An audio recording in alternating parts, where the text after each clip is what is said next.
The new NCAA college football game is less than a year away, and every few weeks we're starting to get more and more info, more and more leaks, and more news surrounding the game as a whole. Well, we've got even more info today surrounding the game, and we found out some pretty big things that's going to be coming to the game when it releases in a few months. And if you don't want to miss out on all of the upcoming news or gameplay videos and trailers that's going to drop surrounding this game as each month passes, make sure to subscribe and turn the bell icon on so you don't miss any of the info and you're up to date every step of the way. Now, The Athletic just dropped some more information surrounding this game, and we need to cover it today. We're going to check out the article on their site. Some of the stuff they go over are things that we've previously found out about, but there's a few new things in here that are huge. Now, in the beginning of their article, they cover kind of the history of the NCAA football series and why it went away, but we're not really worried about that, so we're going to jump to the middle of the article where it says, what can players expect when the game returns? It says here, along with a July 2023 launch and exclusivity to the newest consoles, the game will again be built off of the Madden engine. An immense amount of detail will be included, from new stadium angles to music to the transfer portal. The hope is to include the actual players through group licensing, though that has not yet been secured. Now, right there in the first paragraph, we heard some things that we already knew about, like it coming out July 2023 and it being built off of the Madden engine, but they also mentioned the transfer portal, which has been one of the biggest questions asked about this game. We know some things are coming back, but something that is a big deal in current college football is the transfer portal, and we were wondering if that was going to be represented in the college football game, and it looks to be true. Now, there's some more information on the transfer portal, as well as other features and gameplay related stuff in the article that we're going to get into really shortly, but first, let's hear a quick word from today's video sponsor. Today's video is sponsored by the GLD Shop. GLD was founded on the idea that everyone should be able to afford high quality jewelry pieces that deliver confidence and help complete your look. And all GLD pieces are built to last. Their manufacturing process and attention to detail is the best in the game. That's why they offer a lifetime warranty on all jewelry purchases. If there's ever any issues with your jewelry, GLD has you covered. This is one of the pieces I got from GLD right here. It's an 18-inch 4mm rope chain in yellow gold. I also got an 18-inch 12mm Cuban chain in yellow gold as well. I like to wear my GLD necklaces when I'm going out to eat or when I'm on vacation, kind of hanging out doing activities, because it just takes everything up a notch and really helps complete the look. To complete your look and get 33% off of your order, visit gld.shopgld.com/Rayweather. Now, how exactly are they going to accomplish the transfer portal? I mean, that we don't know. Is it going to be as in-depth as kind of what we see in real life? Is it going to be limited to how many players can transfer around? We don't know exactly how all of this is going to work, but knowing that it is going to be in the game is actually very huge news,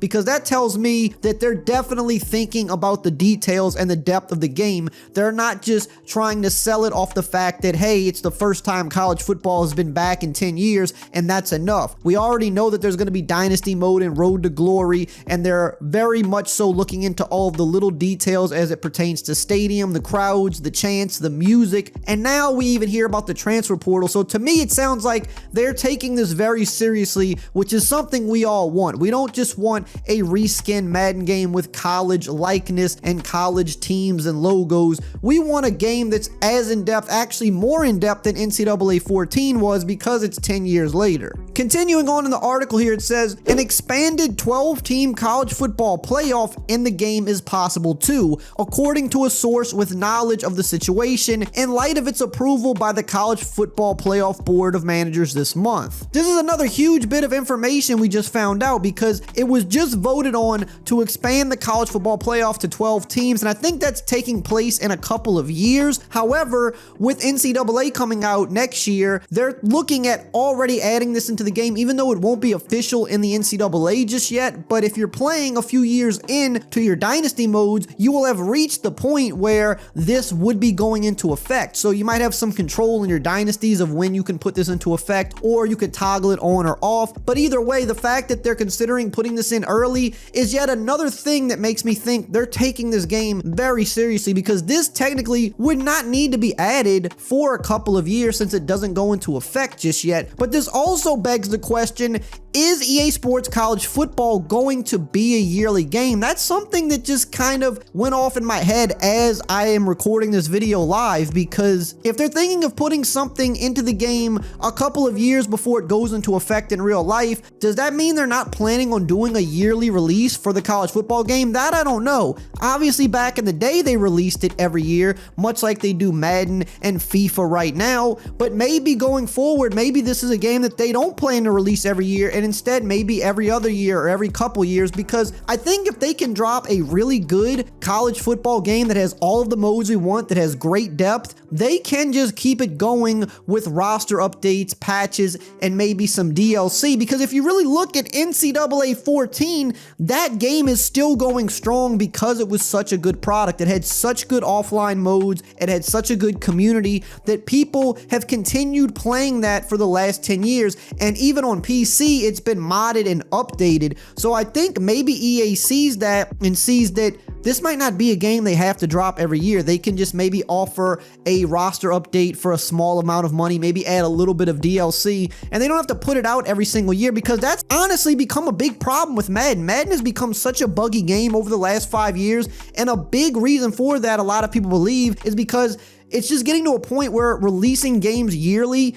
is becoming not the best idea. You're getting very similar games year over year with some minor changes. However, you're constantly keeping your developers in this grinding mode of just pumping out the game, and all the little stuff gets kind of looked over and the game releases with a ton of bugs. Again, this is complete speculation, but the fact that they're thinking of putting this feature in the game before it goes into effect in real life is just kind of leading me to think that maybe this won't be a yearly game, and I think as long as the game itself is good, people will be okay with that. Continuing on in the article here, it talks about how this game, by the time it's released, will have been nearly 3 years in the making, because it was already being worked on before they even announced it. And it says here that much of the time has been spent acquiring photos, videos, and audio of the 133 current and future FBS schools, according to emails obtained by The Athletic. This includes fight songs, secondary songs, crowd chants, stadium layouts, uniforms, throwback uniforms, helmet stickers, and more. It says the detail will get down to playing certain songs at certain times, like on third downs or entering the fourth quarter. EA Sports and the CLC sent emails to schools requesting audio files and noted that EA Sports would handle the copyright clearances. And it says, while the CLC does not represent every FBS school, the source said all of the FBS is expected to be featured, including future FBS members such as Sam Houston and Jacksonville State. The lack of a players union makes securing the rights of a mass amount of players more difficult than pro sports, even with the NIL rules. Group licensing could be a way to get most of the players in the game. The CLC has worked to get involved in the player space. The Brander Group has already partnered with more than 60 schools, including Alabama, Ohio State, Georgia, Michigan, North Carolina, Michigan State, and others, to handle group player licenses. In many cases, it's a passive use of group rights, meaning you don't have to acquire their time or personal services. Essentially, players could simply opt in to be in the game and they'd be compensated for their participation. All of the licensing groups are jockeying to get the player contract with EA. A source with knowledge of the situation said that EA Sports could pick multiple partners to get the job done. If a star player chooses not to opt into the game, EA Sports can create a generic player with similar skills to fill the spot.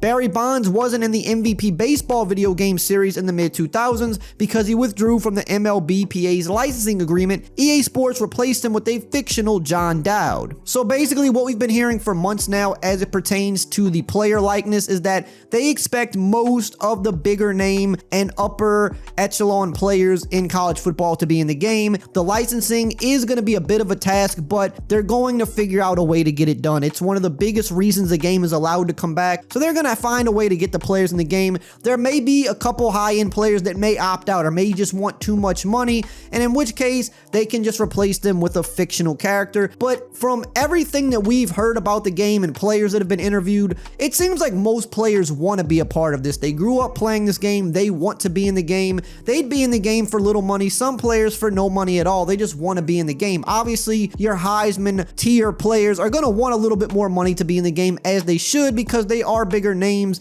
and they would maybe sell some copies just by being in the game. But those players will be compensated for that. So it really sounds like while it's going to be a task and it might might come down to the wire, they're going to find a way to get these players in the game, and the rest of the teams will be filled with fictional players, but most of the important players will be in the game. And when you play through dynasty modes and things like that, the players rotate so often, and after a few years you have all fictional players anyway, so it's really not going to be that big of a deal. Continuing on here, it says, as for gameplay, the new game will not simply be a reskin of Madden. Dynasty mode and Road to Glory mode are expected to return. Other possibilities like mascot gameplay have not yet been determined. While the transfer portal is relatively new to college sports, old versions of the game featured player movement like transfers and early entries to the NFL draft. Realignment has been a constant in the sport. The ability to manually create super conferences is also on the table, but final decisions have not yet been made. Some gamers are concerned about the modern gaming business mixing with the nostalgia of the old games. Madden, for example, has Ultimate Team mode, which involves buying virtual cards to create and train teams. Microtransactions allow video game companies to make more revenue from the game. Now, we've already kind of heard that Ultimate Team is going to be a part of the game, but Ultimate Team was also in NCAA 14, and that is looked back as one of the best sports games of all time.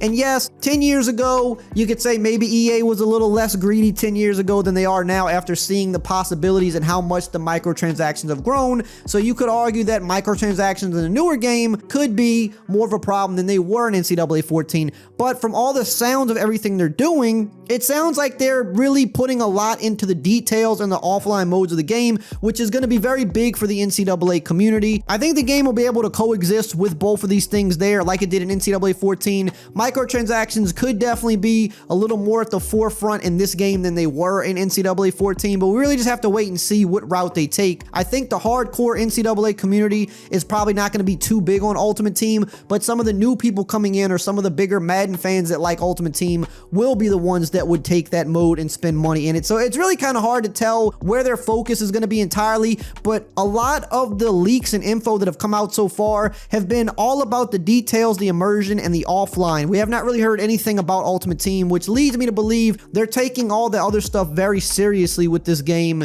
and Ultimate Team might just be an extra and not such a focal point like it is for Madden and FIFA. All in all, hearing more details about this game have obviously got us more excited. We love to hear the transfer portal, possible conference realignment, and the 12-team playoff being included in the first iteration of the game to return, along with the focus on Road to Glory and Dynasty modes. It's shaping up to be good. The biggest question is going to be, can it launch in a state better than Madden has over the past 5 years? Can it not have so many bugs? Because if the game is great, if the gameplay is good and the modes are good, but the game is filled with bugs that make these modes not as playable just like current Madden, then all of it's not going to matter. I think the one thing separating this game from Madden is that it's been gone for so long, and they've been able to sit down for 3 years and really focus on this game and not have to rush it out or do a quick update year over year to get the latest version out. The first iteration of this game should be one of the more polished games EA has been able to put out because they've had time to work on it, but it is still sharing a lot of stuff with Madden as well, so we have to just kind of wait and see what happens. Now, if you like NCAA games, check out this cool video I did right here where I scored a touchdown in every NCAA college football game.